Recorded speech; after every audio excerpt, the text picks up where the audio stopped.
Good evening, everybody. Thanks for coming.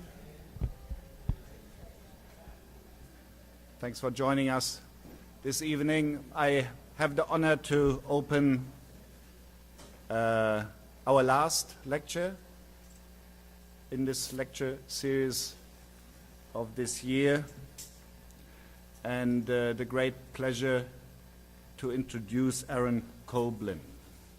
If I say great pleasure, I actually mean it.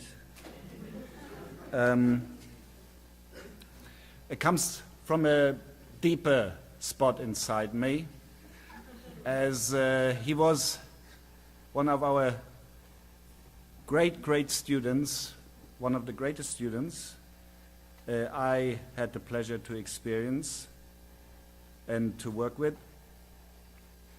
He developed relatively early on a strong interest in data visualization, created numerous very beautiful projects. I remember as it would have been yesterday the last work he did before he graduated with his MFA, if I'm not mistaken, in 2006. Just before we moved back from Kinross into this building, with a work, what I think he called it cheap sheet market. It was using the technology of the Mechanical Turk, having thousands and thousands of people doing drawings for him, using his interface to compile a humongous number of little drawings of sheep he was exhibiting for his thesis project, right? Stunning work. Since then he has shown his work at Ars Electronica, at SIGGRAPH, at the Japanese Media Art Festival, at the TED conference. His work is on permanent display in the Museum of Modern Arts in New York, at the Centre Pompidou in Paris. He received the National Science Foundation First Place Award for Science Visualization. And that I found kind of half funny, but also surprising. All of a sudden his name occurred in a ranking list of the 50 most creative artists in the nation. That sounds kind of impressive to me. And that all in a surprisingly short amount of time, since 2006. Well, how did he figure that out, right? I guess part of, and I'm sure we're gonna understand that when this lecture is over, how that happened. Because I believe it is entirely, strongly related to the quality, the beauty, and the striking intelligence of his work. And I hope we're gonna see plenty of this now. Thank you very much for coming and joining us.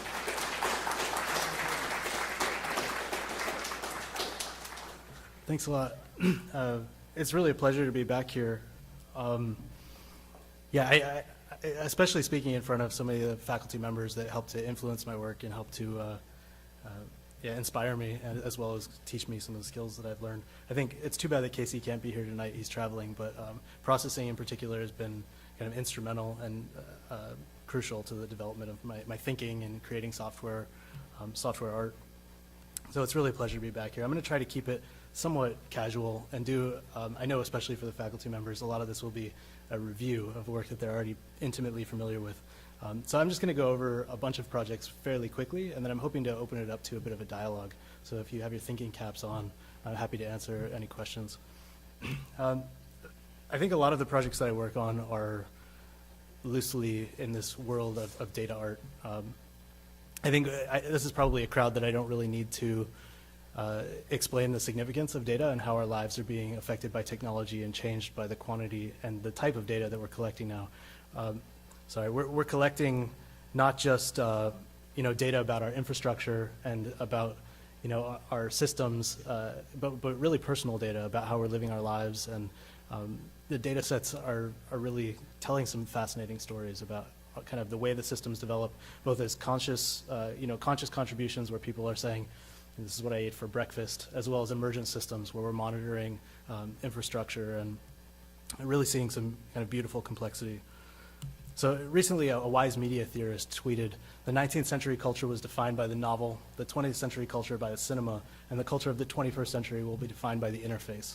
I think this is an interesting idea, the thought that now through interactive explorations, we're able to kind of engage in a really meaningful way. And the idea that an interface really is a narrative device, that data visualization, although often seems to strive for an objective, manifestation of what data embodies, it actually really is always subjective and always telling a story. And if you embrace that, you can tell some fascinating stories.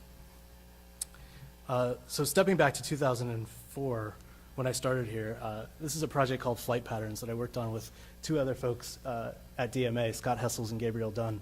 This is a visualization of air traffic over North America for a 24-hour period. So what you're seeing here are the red-eye flights. Everybody's going to sleep, and you see people moving from the West Coast over to the East Coast. And you'll see everybody wake up in the morning on the East Coast as this bloom of light, and European flights coming in from the upper right-hand corner as people move across the country. And eventually from San Francisco and Los Angeles on the left, you see moving down to Hawaii in the lower left-hand corner. And there's a count of the current planes as you watch the story unfold. I think it's one thing to say that there's over 140,000 planes being monitored by the FAA at a single time. And it's another thing to see that system as it ebbs and flows and tells you kind of several different stories. It was really amazing to see how different people interpreted the data. Some people saw it as kind of a testament to this amazing system. Some people saw it even as a patriotic symbol of the power of America, which was not really what I intended at all. And other people saw it as like the pollution in the skies above and this like dystopic reality that we're building for ourselves. I think it was really interesting to hear the dialogue. And this is again a 24-hour time-lapse image of that data. So I took the 24-hour time-lapse and I looked specifically at one parameter. This is looking at altitude.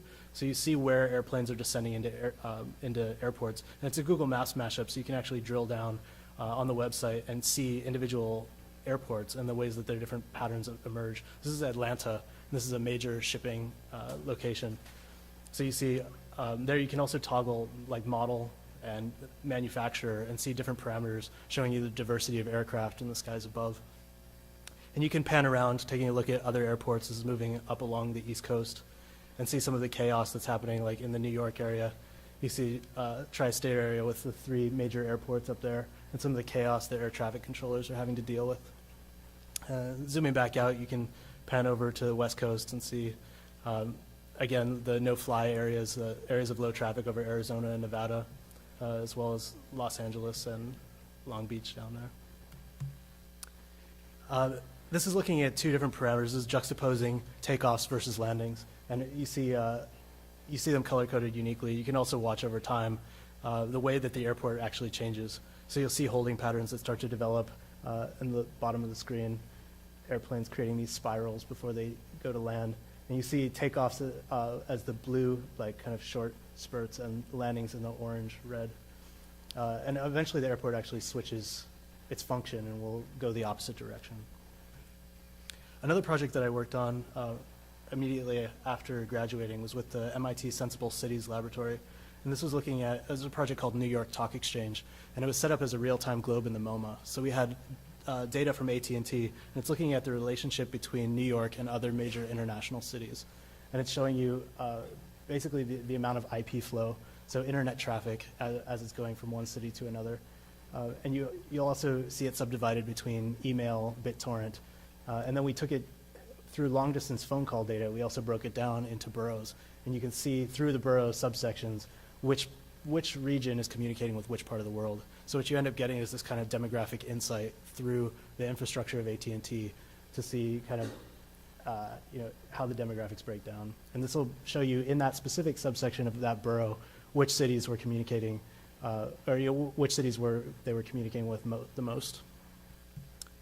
This is another project I worked on with them, visualizing SMS messages in the city of Amsterdam. So what you see here is an interactive tool that shows you the daily ebb and flow of people sending text messages from different parts of the city. And what you're seeing is daily ebb and flow, and then all of a sudden we approach New Year's. Everyone says Happy New Year right there. And you can see a number of different events play out through the actual infrastructure itself. Here again, you see the daily ebb and flow of messages in Amsterdam. And then this is a holiday called Queen's Day, where you're going to see everybody begin to gather in the center of the city. And they'll be setting up for the night before, which is going to be right about now. That's that. And then the celebration during the day. And you can pause it and step back and forth and look at different parts of the city. So stepping back a moment, some of you may be familiar with this guy. This is Baron Wolfgang von Kempelen's mechanical chess playing machine, which is also known as the Mechanical Turk. As Christian mentioned, this was kind of one of the major influences for some of the work that I did towards the end of grad school. This is basically a robotic chess playing machine, except for one thing, it's not actually a robot at all. There's a man who sits in this box and he pretends that he's a computer, and he's extremely good at playing chess. And this was the idea that Amazon based their web service off, called the Mechanical Turk. Some of you may be familiar with it. But in 2005, when I was studying, they released the beta of this. So one of my classmates said, check this out. They made this API that taps directly into human brains. And I was just blown away by kind of what this meant. They call it artificial intelligence. And that the basic premise is there's certain things that are easy for people to do, but extremely difficult for computers to do. Like Amazon has lots of CDs with damaged barcodes, and they have no idea, is this Rolling Stones or Nirvana? Easy for a person, and they can just type in the name, but a computer, it would have an advanced algorithm that they don't have. So they opened up this API, and they said developers can now write software that taps into human brains, and you can tell them to do whatever they want. And you don't really have to give them any context. They're just going to do what you say. And I thought on one hand, this is amazing. This is extremely powerful, and we can use this to tackle some of the world's most complex problems. And on the other hand, this is kind of horrible. Like, what does this mean for the future of humanity when we're all plugged into this black box doing these menial tasks with no idea what it is that we're doing, and probably collecting some pretty poor wages for our labor? So I decided to create a task that would begin to visualize what this abstract system looks like, and created this tool that asks people to draw a sheep facing to the left, and I'll pay you 2 cents for your labor. There were actually a series of experiments that were leading up to this, but this was, I think through discussions actually with Christian, I think we decided that this was definitely the most intriguing, and it yielded probably the most interesting results. These are some of the first sheep that I got back. People were drawing just kind of beautiful and extremely creative sheep. I collected a lot of sheep. A lot of sheep. I took the first 10,000 sheep that I collected and put them on a website called the Sheep Market. Basically, here people could browse this gigantic distributed matrix of sheep, and they could pick out any individuals that they wanted and purchase a plate block of 20 stamps. So they couldn't pick an individual sheep, but they could only pick a collection of the sheep. It was really commodified creativity. But juxtaposed against that gigantic matrix, you could see the process that people went through to create their drawing. So I think you have this very mechanized, very kind of barcode-like collection, and then when you zoom in individually, you see this creativity, this toil that the person is doing to try to come up with an original creation. And I think it's a process that we can all relate to kind of very intimately, this idea of creating something from nothing and the struggles that go on, something that we all watch ourselves do, but we don't always get to watch other people do. I think that juxtaposition really kind of drives home this idea of the individual. So here are a few statistics pertaining to the project. There's an approximate collection rate of 11 sheep per hour, which makes an average wage of 69 cents per hour. That makes there were 662 sheep that didn't meet sheep-like criteria and were thrown out of the batch. The longest time spent drawing was 46 minutes, and the shortest was 4 seconds. And the 4-second guy drew all 5 that he was permitted to contribute to the flock, so that gives you a sense of the different motivations that were involved kind of in the task. There were 7,599 unique IP addresses that contributed to the project, so that's about how many people contributed. But of the 7,599, only one of them asked this, which I thought was really surprising.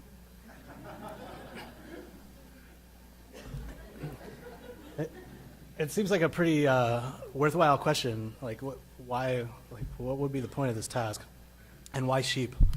I chose sheep for a variety of reasons.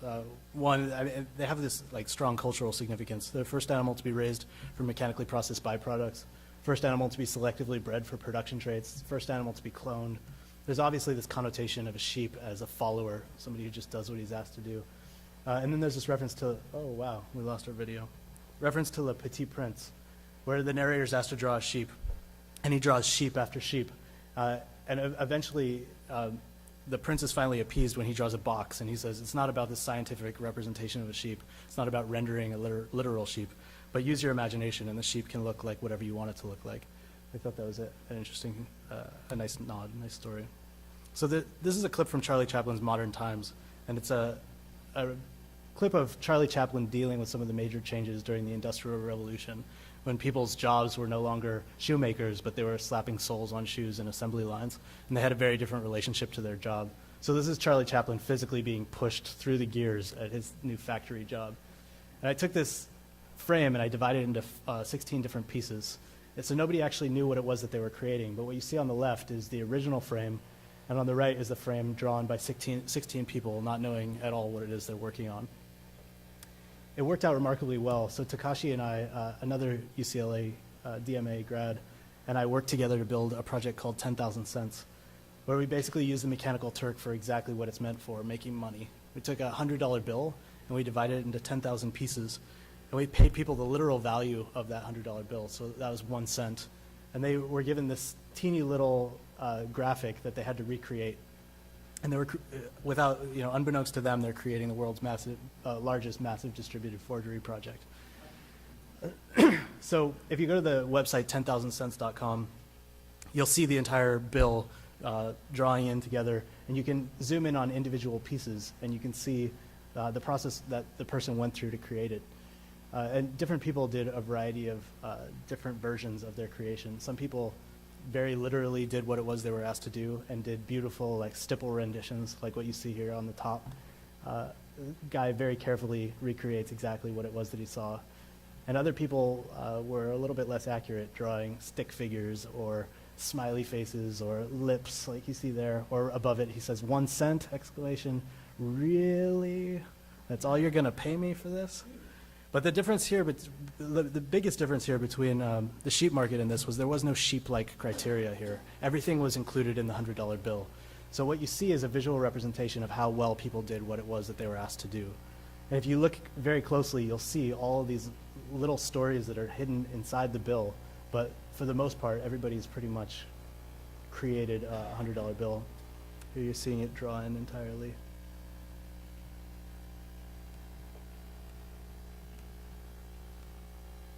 You see it come to fruition.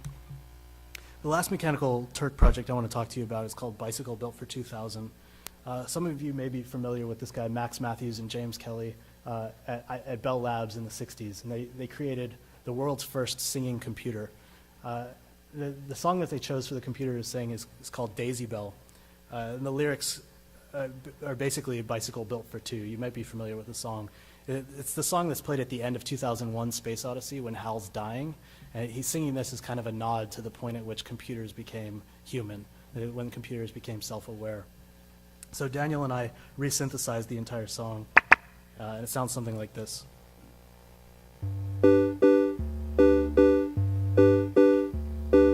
Daisy, Daisy, give me your answer true. I'm half crazy, all for the love of you. So we synthesized the song and kept all the individual components of the song separate. And we fed them into another Mechanical Turk task, both as individual phonemes and notes from the song.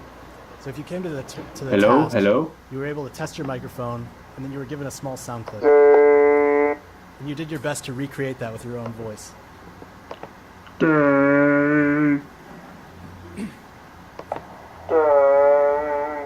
if you were happy with your recreation, you submitted it into the Black Abyss, and we collected those, and this is what the very first version of the song sounded like when we got it back.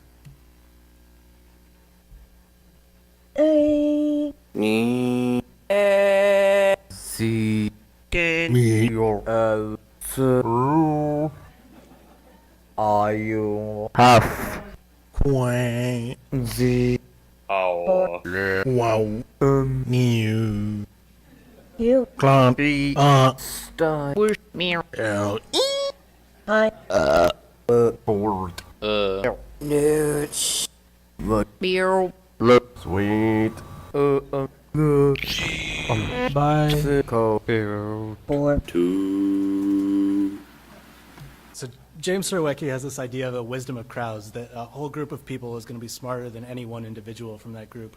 And we were really curious to see if this played out in the world of distributed choral music. So we started collecting a lot more samples. What you see here is the website, bicyclebuiltfor2000.com. You can drill down and pick any individual note and get a display like this, which shows you the original sound and then all the different versions that people submitted. So I'm going to play you what that sounds like to get all of the collection. This is what you see if you go to bicyclebuiltfor2000.com. I apologize for what this sounds like.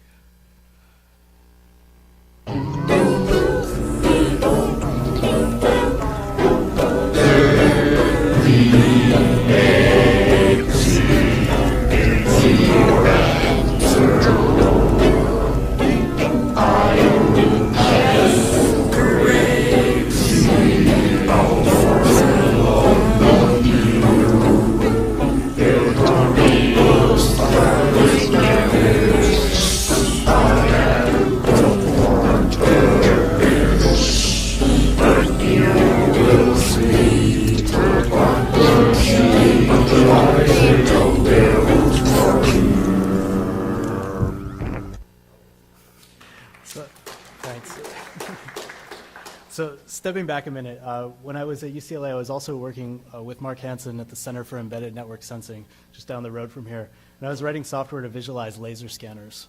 Basically, they have this thing called the NIMS node, which is a robot that moves through space and shoots a laser 300 or 280 degrees and collects distance points. And all those distance points can basically be put together to create these beautiful point clouds. And I was seeing some of the images that were coming back from this and thinking that it was really kind of a beautiful thing.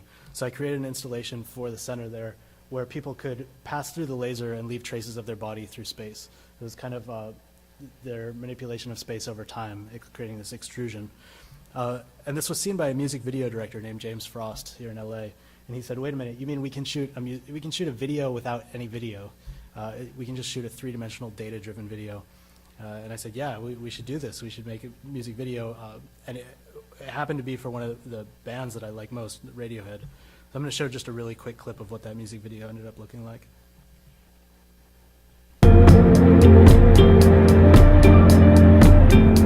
Forget about your house of cards and I'll do mine. Forget about your house of cards and I'll do mine.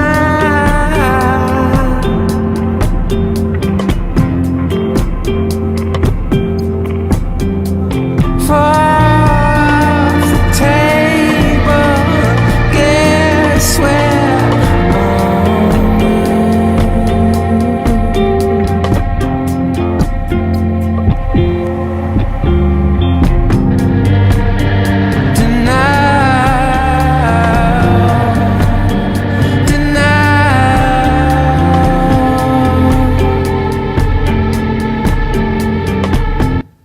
So basically to create this music video, we used two different technologies. One of them is a structured light scanner, we call the microwave, like you see here. And the other is a LiDAR scanner, like I was using here at UCLA. It's an array of 64 lasers that's spinning around, collecting distance points. And we used it two different ways. We used it like this, mounted on the back of a truck that was just doing point accumulation and creating these 3D scenes, like you see here. We also kept it upright and started collecting real-time data, so it was more like a video camera. It created all these party scenes that you see. So again, you have the structured light scanner creating images like this, basically casting a series of triangle and structured lights on top of Tom's face and reading back triangulated data. And then also the upright scan, where the laser is collecting real-time information 360 degrees from 64 bands of lasers, and also point accumulation by dragging it through scenes. And we created an online version of this. My friend Aaron Myers and I made a Flash-based player, so instead of just having the linear music video, you could actually control the entire experience interactively, and you could see both the scenes with Tom, as well as the scenes with the cityscape. Let's see if I can get. Yeah, so you could actually control which perspective you had, which part you were watching, and you can even see the animated version of him singing from potentially inside his head, which was kind of an interesting experience. My favorite part of this project, I think, was that we opened up the project as an open source project. We released a bunch of the data and some source code so people could create their own versions of the experience. There's a YouTube channel where people were creating all different kinds of versions. These are two of my favorite versions. This is the pinboard Tom York on the left and the Lego Tom York on the right. And there were some really interesting experiments. Even more recently, somebody's 3D printed Tom York's head, which is pretty creepy, but also pretty cool. And it maybe raises some interesting questions about the kind of ownership of three-dimensional information.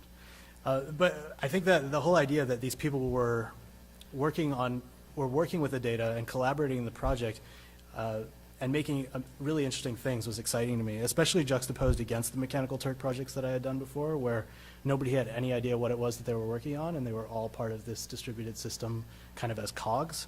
I was really interested in the idea of what happens when you get people working, not only creating cool things with an open data source, but working together in a more orchestrated manner with full awareness of what it was they were working on. So I was talking with another music video director here in LA named Chris Milk about this idea and about kind of the collaborative creation process. And we both wanted to work on a project, but we realized we needed the perfect kind of the perfect story and the perfect kind of person to rally around to create such an experience. And he was talking with Rick Rubin, who was in the middle of mixing Johnny Cash's final album called Ain't No Grave. And the lyrics to the leading track are, "Ain't no grave can hold my body down." So there's this kind of virtual resurrection that's happening in this song. And we realized it would be the perfect opportunity to create this kind of collaborative memorial where everybody was working together to create something for this song and for this legend. So I worked with my friend Ricardo Cabello, also known as Mr. Doob. Some of you may know him for, he's just an amazing Flash programmer and demo scene guy. And he created this drawing tool, which is much better than anyone that I could have made. But it's still fairly simple and fairly locked down. We constricted it to black and white and created just a series of simple brushes and an overlay tool so that people could create a specific kind of drawing or a specific set of types of drawings. So as you know, a video or an animation is really just a series of frames. What we did was Chris cut together a bunch of archival stock footage and made a video that nobody ever got to see. Instead, we took all the frames from that video and fed them into the system where people would be drawing individual portraits of Johnny Cash. And in creating those portraits, they would slowly be creating this music video and stitching it together. So in the beginning, there's nothing, and as you came to the website, you'd see it start to come in splotches as people participated. So I'm just going to show you a very short documentation video, followed by one of the versions of the music video.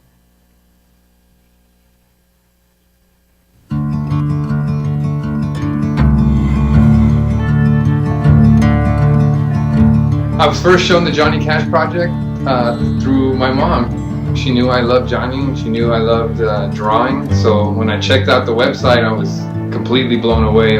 I got to see people's artwork flashing before my eyes, just different images, but always following this cohesive video storyline. The whole video was full of hauntingly beautiful imagery and symbolism that worked absolutely perfectly with Johnny's song.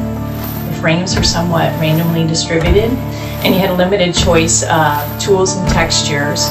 So really your main focus was just in what you wanted to say. It was like this organic thing that was always changing because people would be submitting and you could see hundreds of variations of the same video. What better way to pay tribute to the man than to make something for one of his songs? I felt really sad when he died, and I just thought it would be wonderful. It would be really nice to contribute something to his memory. It really allows this last recording of his to be a living, breathing memorial. I am honored to have inadvertently made a contribution to something so magical. For all of the frames to be drawn by fans, each individual frame, it's got a very powerful feeling to it. It's just amazing to see so many Johnny Cash fans collaborate on some of his final work. The artists that contributed, I mean, I've seen everybody from Japan, Venezuela to the States, you know, to Knoxville, Tennessee. As much as it's different from frame to frame, it really is personal. Watching back the video of my frame, I could see me not understanding at the beginning of it, and I just worked and worked through problems until my little wee battles that I was fighting within the picture all began to resolve themselves. You can actually see the point where I know what I'm doing when a light and a dark comes into it.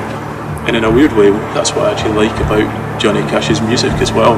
It's the sum total of his life, all the things that have happened, you know, the bad things, the good things, you're hearing a person's life. His relationship with the Master has helped me in my own personal spiritual struggle and journey through life.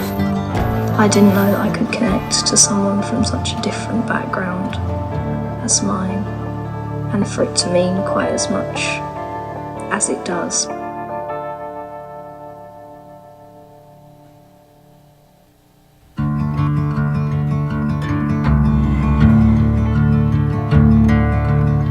There ain't no grave can hold my body down.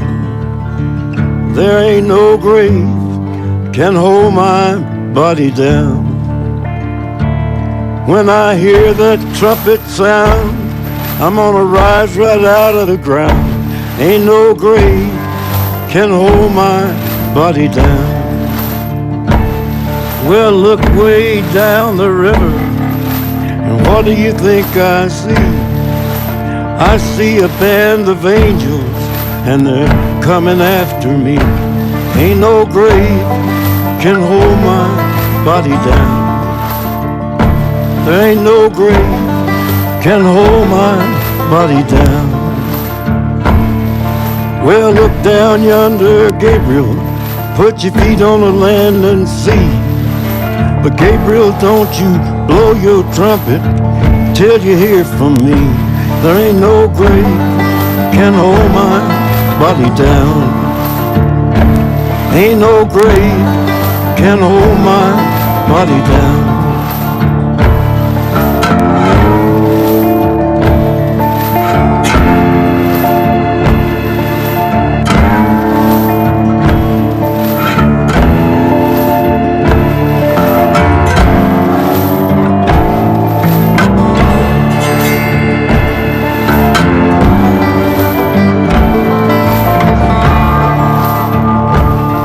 Well, meet me, Jesus, meet me.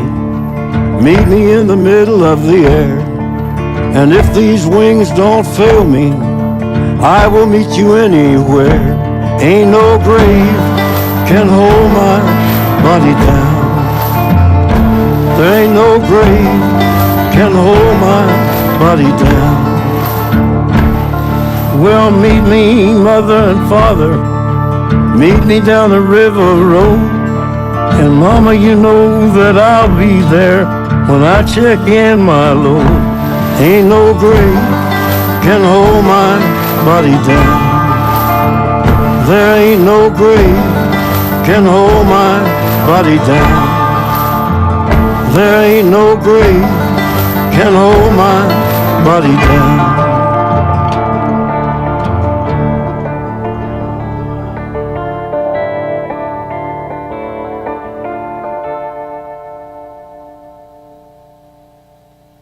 So if you go to the website, thejohnnycashproject.com, what you see is the original video, or the main video playing in the upper portion, and you see this kind of arrangement of stalactites, and those are all the individual frames that people have contributed to the project so far.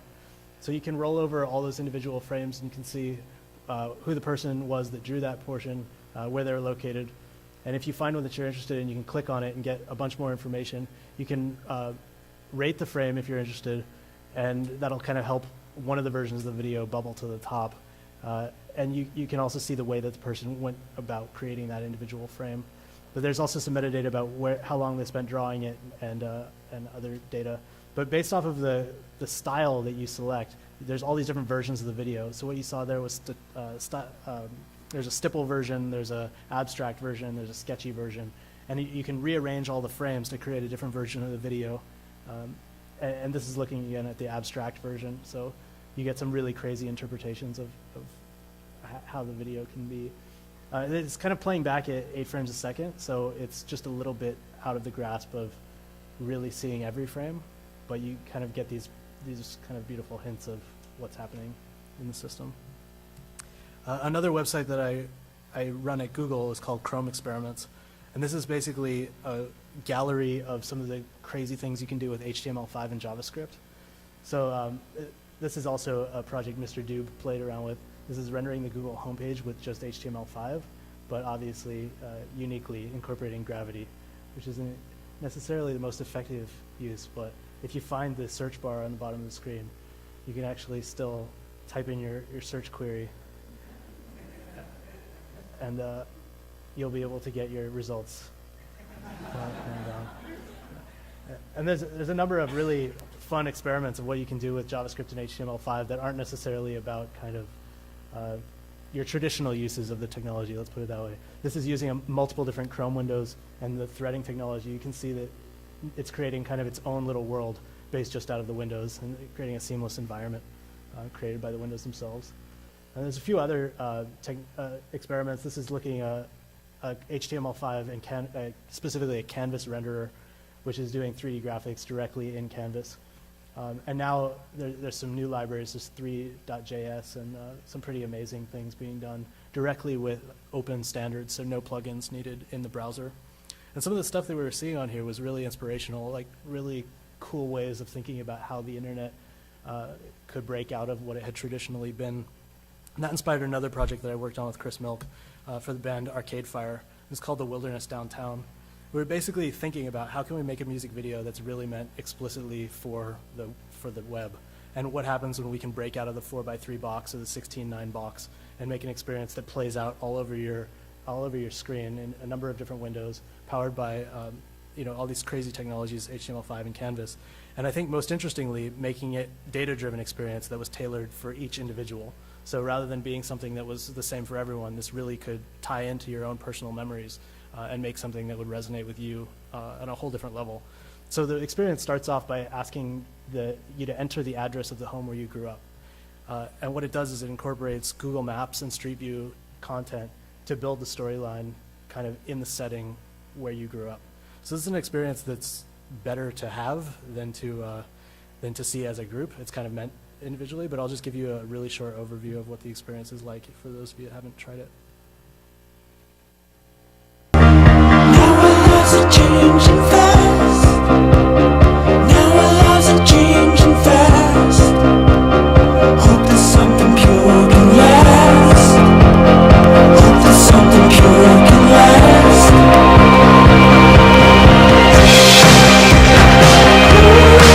It's the way. It's the way. It's the way. Sometimes I never can. Sometimes I never can. Still moving through the day. It's the way. It's the way. It's the way.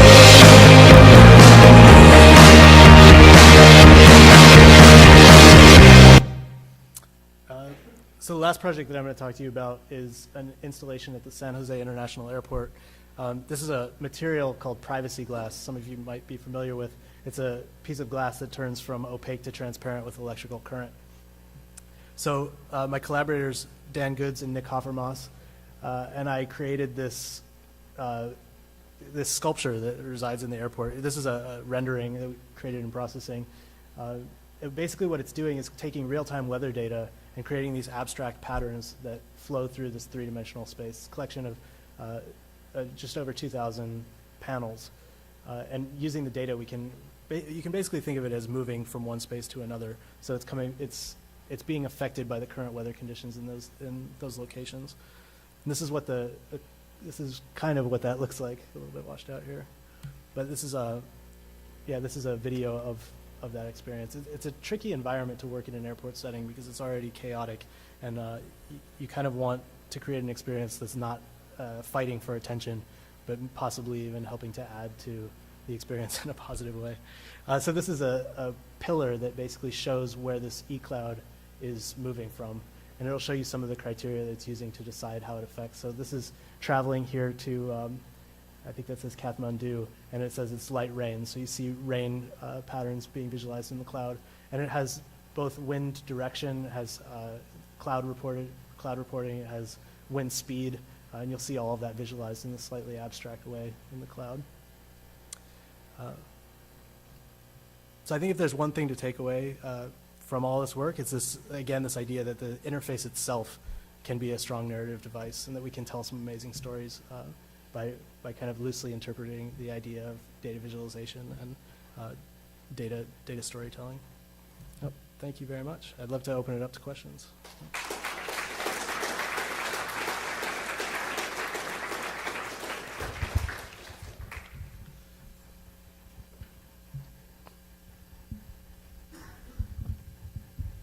Thanks. Yeah. Thanks a lot, Aaron. Well, I guess that was a very impressive presentation. And what Aaron probably does so surprisingly well and different from many others is that he finds a way to incorporate a human angle into his digital work, and that makes it so stunningly powerful and poetic. So now, if there are some questions to continue a little discussion about it, who wants to have the first question?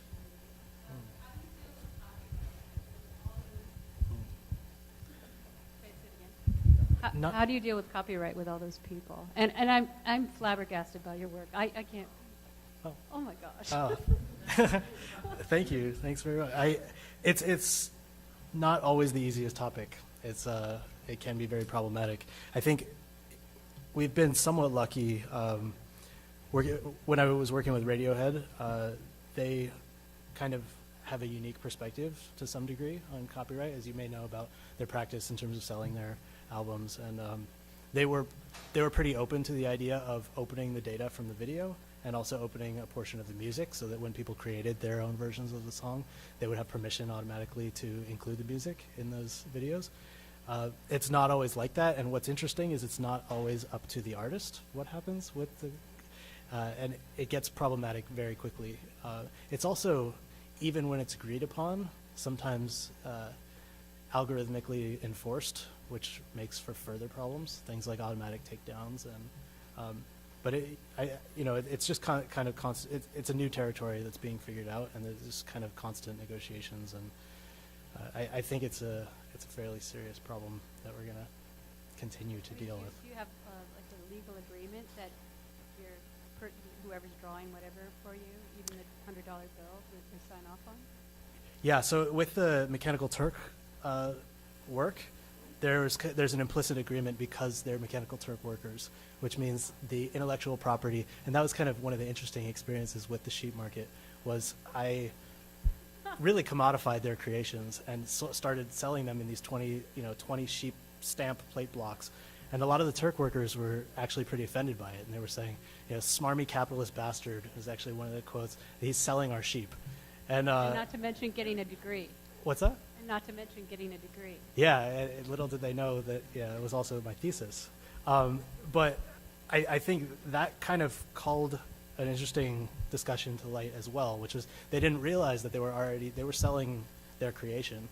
And everybody sees these gigantic agreements and clicks the accept button without even thinking for a second you know.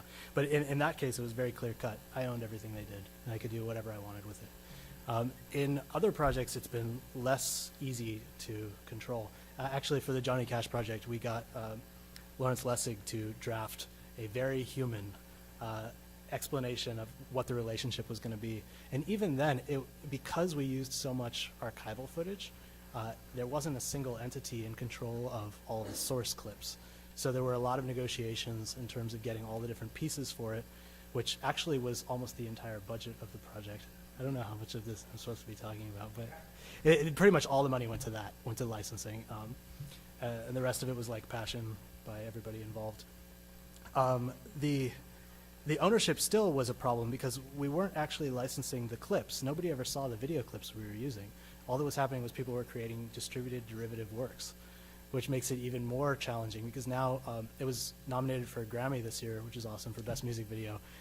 And then when we're showing that and it's not ever showing any of the licensed clips, what kinds of permission, you know, it's showing individual drawings drawn by people that were based off these clips, and it's distributed to a weird degree. So there were definitely a lot of complexities there, and we tried to make it as clear that people would retain ownership of their frames to the degree that they could do what they wanted with what they created, but also it was part of the project and we had permission to show it and do what we wanted with it as well.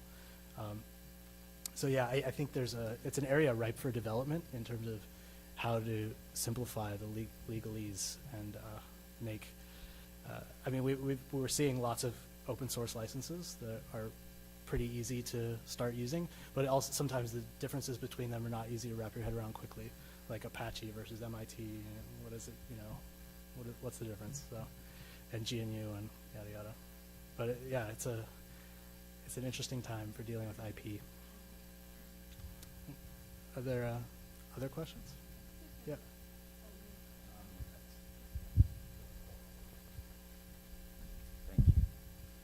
I just have a question about like your approach to dealing with the public, since there's such an important role in your work. Like how loose, like how do you decide how much like rein you're gonna give them? Like how tight of a leash you're gonna put them on? Like I know you say only black and white, and you give them like these brushes. Like what's your methodology for coming up with a process like that? And do you ever give them too much freedom, or do you ever get results that you didn't expect? Yeah, it's an interesting experiment, and I think that's all that it can be. It's kind of an experiment. You, like anything else, you have hypotheses of what you expect, and then you do some little tests and see if you're actually going to get back what you expect. But there's really interesting things that happen when you're dealing with a space as broad as the internet. Things like the 4chan effect, where people can all of a sudden subvert what it is that you're doing. And really, I think there's two different types of projects if you want to divide the collaborative work that I've done. There's the Mechanical Turk aspect where it's totally locked down, people don't know what it is, and they're probably not going to be too subversive because their accounts, they're there looking for labor, and their accounts, their basically reputation is contingent upon them doing what it is that they're asked to do. But then there's like the open-ended collaborative, and that was really a big part of why we were excited and eager to work, on something like the Johnny Cash project. It's great music. It's somebody that we admire and respect, and people hopefully too will work together in creating something that's going to be bettered. Still, yet you get the you get the penis effect, and for some reason people just love drawing penises. To be quite honest, I think 600 of the 662 were non-sheep were that, and you're still going to you're going to have to deal with that. Do you moderate that? Do you turn the crowd on themselves to sort the content? And largely that's what's happening at the Johnny Cash project, is people are rating the content, which helps it bubble up on the highest rated version. But then it's also really nice to not completely remove all those outliers, because sometimes that's maybe even more interesting. The contrast. Yeah. But I think in terms of the decisions that you make, like there's a fine line between between creating 4chan, where people can do whatever they want to do, and then literally saying, check the box. Like, you've got to find, if you want to create something that's collaborative creation, there's got to be humanity, but there still needs to be structure. I'm working on a couple new projects that are going to be experimenting with that, so we'll see. Thank you. We'll see what happens. Yeah. Yep.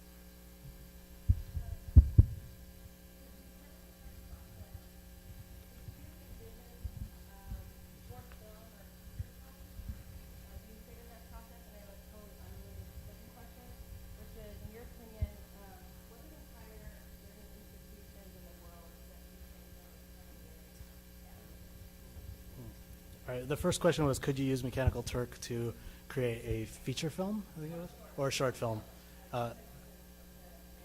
Yeah. I think you definitely could, and the way that you went about it would derive a very different product. I think, so one of my friends, Casey, created this Star Wars Uncut, which is probably one of my favorite collaborative creation projects. If you're not familiar with it, they recreated all of Star Wars by dividing it into little pieces and having people create films of whatever type they want and submitting them. Some really creative contributions to it.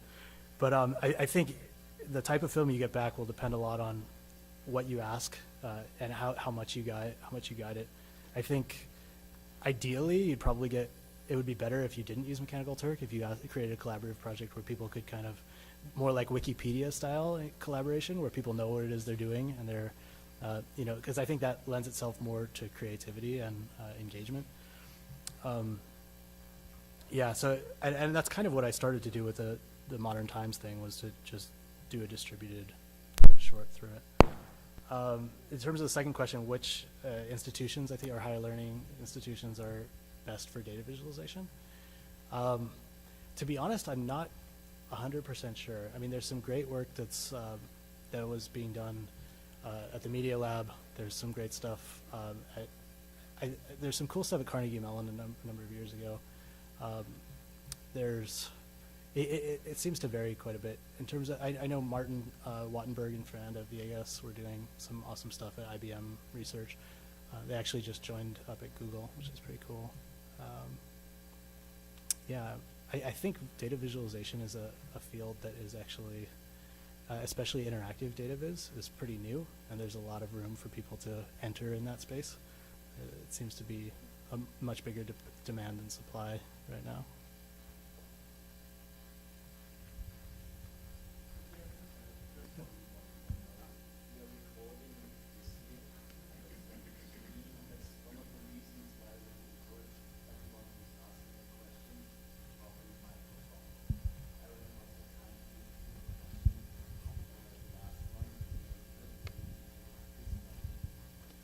Hi.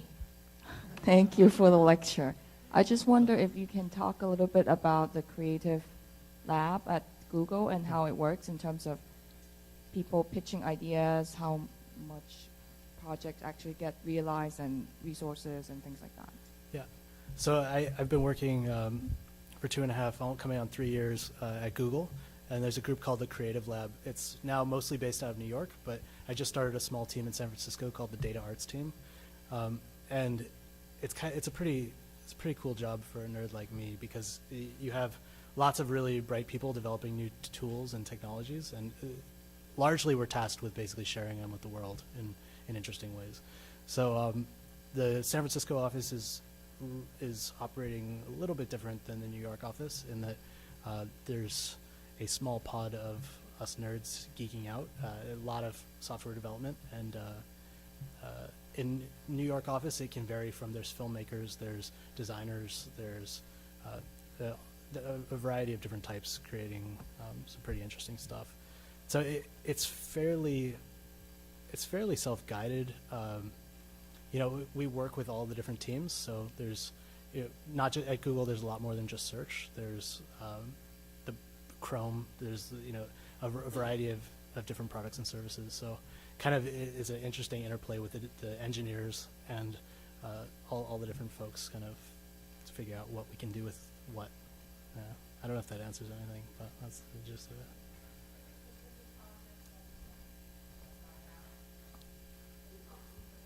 it. Yeah, top secret one, since we're being recorded and streamed. We are working on a pretty cool WebGL project. There's a technology called WebGL that I'm super excited about, and for those of you that are interested in processing, it's a way for you to have hardware accelerated graphics directly in your browser without having plugins, Java installed, and all the things that have challenged us in the past. And it's basically based off of JavaScript, and there's some open source libraries that allow you to do processing-like things with it. And actually processing.js, which is the JavaScript version of processing, is I hear now supporting WebGL. But the gist of it is we're making another, a pretty cool interactive music video type thing that's going to be coming out early May using WebGL. And where you'll see on Monday, you should be able to see an interactive WebGL globe data visualization. And in addition to releasing that with a bunch of cool Google search data, it's going to be open sourced, so people can rip it apart and use it for whatever they want. So hopefully we'll see some interesting geo visualizations coming from it. Yeah. Any other question? Yeah.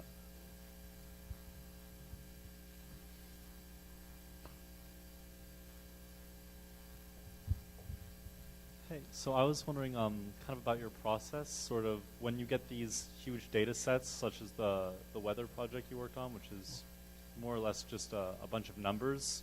What process do you go through to figure out how you're going to bring that into visuals? Yeah, it varies a lot, and it really depends on what the, so there's several different opportunities for which a data visualization can arise. At the beginning, when I left UCLA, I took a job at Yahoo, and I was visualizing, I did a bunch of visualizations that will probably never be seen by anyone again, I hope. Some of them turned out well, but at the beginning, it was visualizing things like traffic accidents, because that was the kind of data that was available. And yeah, so you could actually see like flight patterns through fatalities, which was really morbid. Los Angeles is beautiful. I mean, you see all the detail. It's kind of tragic. Anyway, that was the open source data that I had available. But after doing that and people seeing kind of the abilities and value of data visualization, then they started coming to me and presenting different data sets. So that's a totally different process. And there's kind of different ways to tackle data visualization if you're trying to create something that makes you ask questions. Like, you can first start by tackling it by doing a broad pass and beginning to create something that's kind of more exploratory. Like, what is this data telling me? What are the idiosyncrasies? What are the stories that are there? Other data sets, you pretty much have an idea of what to expect, and you probably have some stories in your head that you're interested in trying to validate. And that's generally a different process where you first can target in, you have a question that you're already interested in answering. But it's largely, you know, an exploration. I think using processing is a great way to launch and iterate quickly, because you can try one thing, and if it doesn't work, try another, and make changes really quickly to figure out kind of what's working and what's not. So I don't know if that answers your question or not. And in addition to that, do you find that you more often pick the data that you're going to visualize, or are people usually bringing it to you? I think it started off very much by what was possible. There wasn't that in 2005, 2006. There weren't that many open data streams. Things have radically changed. Like, there's data pertaining to everything now, and people are really eager. Data visualization has kind of picked up, and there's all kinds of entities that have large databases that are extremely interested in having them visualized. And now it's basically picking from that set. It's the data sets that people want visualized are not necessarily always the ones that are interesting to visualize, but there's definitely a ton of data, more and more. Any other questions? Yeah. Yeah.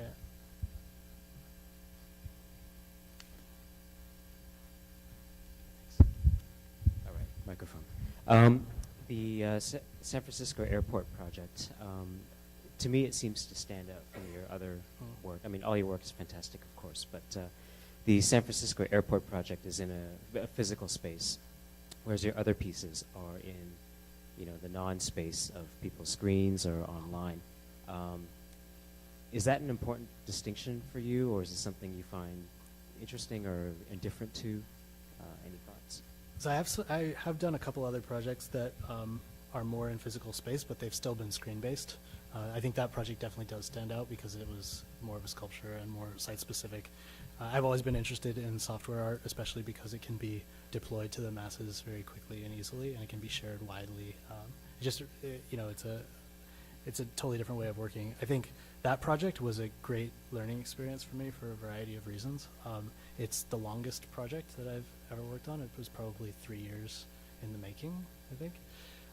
And that was, you know, not largely an active process. It was waiting for a series of approvals, and you know, the fabrication process in itself is a very different thing.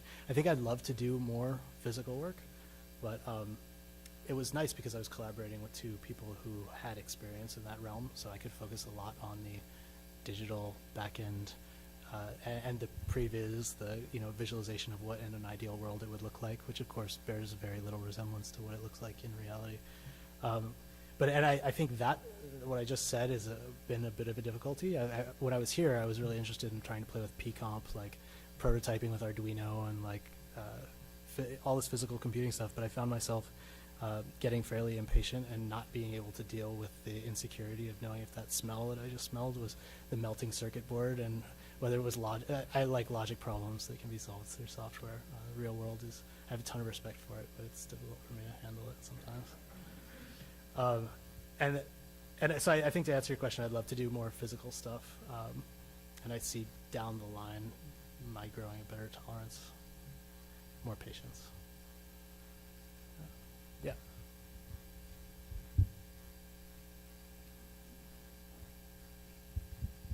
I'm just curious, how did you grow your team from when you were just one person working alone on your thesis project up until, let's say, maybe now at your current position? How did you have like, how many back-end people did you have?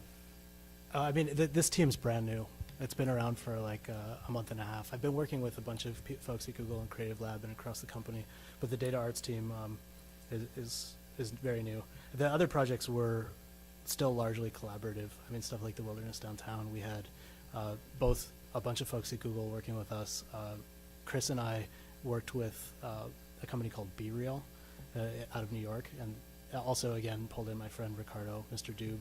So it's basically, I think, yeah, it's been a process of like gradually building people's trust in order to enable a larger team. But yeah, it seems to once you start to snowball. Yeah. Any other questions?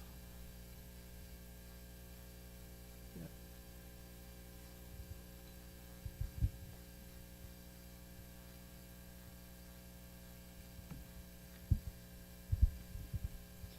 So aside from the series of Turk works that you did, which require the contributions of people's like visual interpretations of things, do you ever, or have there been any other projects in which you've sort of been more interested in collecting other kinds of things like people's emotional states or like the number of mistakes that people make in a day or things like that? It just seems like with the visualization that targeted or like people's text messaging action and the flight patterns, which are all very technical and sort of statistical in nature. And I was just interested if you were interested in tackling something else.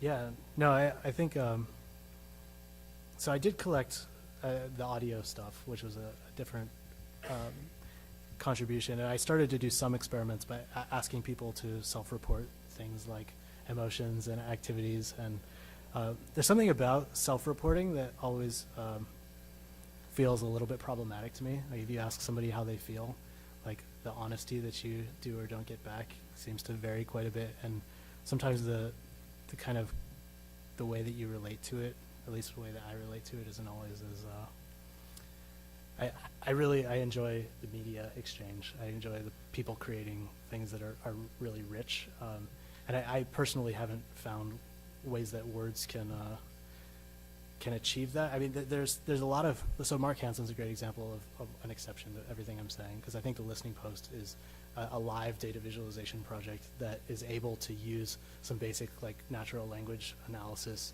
and deliver these vignettes of like pure brilliance, like what's happening right now through online conversation. But I think it does that by kind of peeking into this world that's already existing. It's not engaging them in the self-reporting kind of activity, which sometimes I think can feel a little bit fake.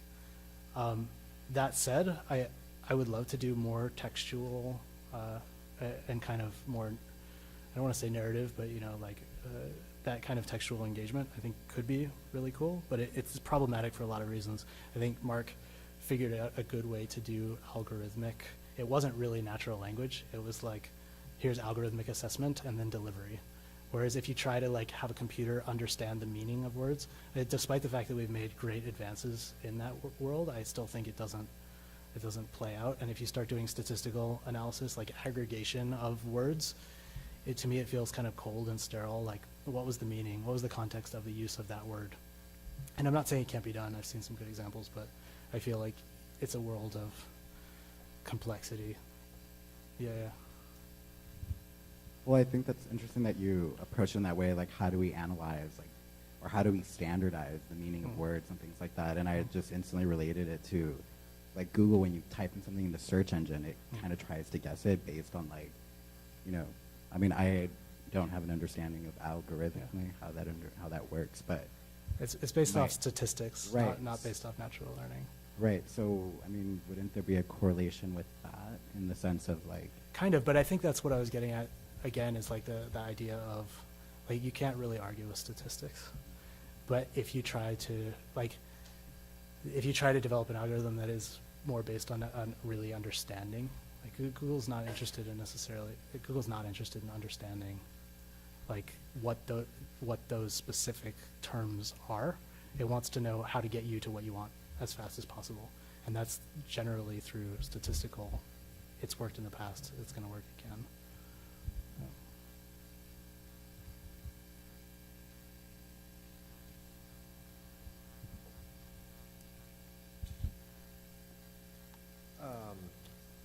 Thanks for coming. And I guess my question for you is, now that you've left this program as a grad student, I have a hard time defining media art. And I was wondering if you might be able to define it for us. Really? You're really going to do that to me over here right now? Oh, man. Well, I mean, I honestly don't think that there needs to be too much distinguishing between media art and art. I think this is just a personal opinion. I think the significance will be, you know, it's kind of a term that's necessary right now, or arguably necessary right now, but I think it will probably become potentially less significant because it's art. It's pretty much what we're making is art. Photography may or may not be media art, but yeah, I don't know. I would leave that to others to discuss. I'm not yeah. I'll let you go with that. And then the other thing, actually, since I have it, so then how do you brand a program that you can't define? As I said, it's arguably necessary to have the term media art right now. I mean, for better or worse, the art world is slow, in my opinion, and the art world is surprisingly closed-minded sometimes. So I think there needs to be a place for blazing the next trail. I mean, I think people are going to be doing amazing and interesting things with technology, and that shouldn't be shunned, or, you know, it needs to be explored. It needs to have a place. So I don't know if that helps, but to me, it's extremely. I mean, it's the future of art, in my opinion. Thank you very much for coming. Aaron, thank you so much for this great presentation.